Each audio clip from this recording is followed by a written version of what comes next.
Everyone here has quite a soft spot for Johnstown Castle. The castle's been around for many centuries. The ground itself and the majority of the castle was designed by Daniel Robertson around the mid-1840s. The style that kind of landscaping that he would do is down the lines of Capability Brown, so it's kind of you're designing a landscape as opposed to a garden. We have 3 lakes, one being the largest freshwater lake in Wexford at 15 acres. And it's all done as famine relief projects, all dug by hand through the kind of mid to late 1840s. I'm Ciaran Fitzgerald. I'm the head gardener here in Johnstown Castle. I've been here for just over 2 years now. 5 months ago we took on Peter and he's just been fantastic. He's basically just been my right-hand man.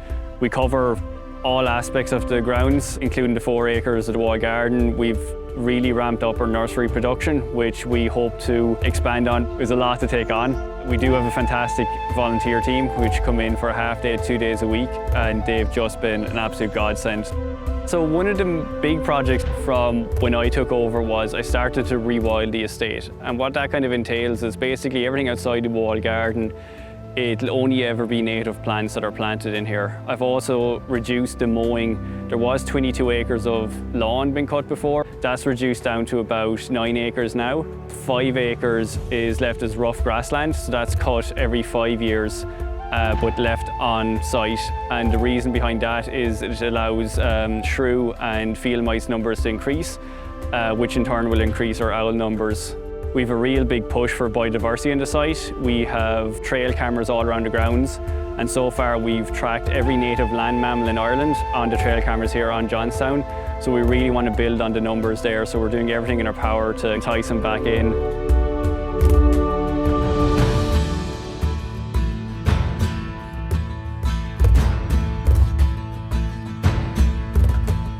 So the majority of the meadows that we're cutting is in around the Arboretum or around kind of sparsely planted woodlands, which means there's going to be a lot of twigs not in the ground, just it's going to be hidden in high grass. We wanted something that we knew would be reliable and robust and can take a little bit of cutting, and that's where the major mower comes in. We needed to take the grass off after cutting, because if the grass is left on, it raises the nutrient level, and our native wildflowers prefer lower nutrient soil. It allows us to get a much quicker, much cleaner cut, and having the collecting flail mower as well allows us to take all that grass off site, where we wouldn't have had that option with any other cutter. It'll make it easier for us to extract the grass from the site, and it'll allow us to develop meadows much quicker than we would have if it was just a normal mower. Found the quality of cut has been fantastic, and just the adjustability of like raising and lowering the height depending on where we are, it's just been fantastic.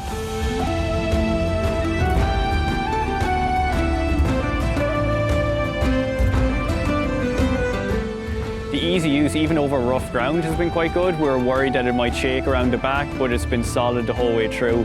I suppose with the mower, we were worried because we're getting the smaller model whether it would fill up quite quickly, but we're surprised with the amount of grass it can actually hold. So we're actually cutting quite a lot of grass before we need to empty it, which is great because having about 9 to 10 acres of meadow, we didn't want to be stopping a load. So we bought the mower from Barron Machineries, and they've just been fantastic the entire way throughout. Just dealing with Barry is brilliant. He did call-outs to see the tractor beforehand, setting up, making sure everything was running perfect. Just been brilliant to deal with. So as with everything in gardening, you think years down the line, not months or weeks. In order to see our vision through to the end, we needed something that was going to last the test of time, and for that it had to be major.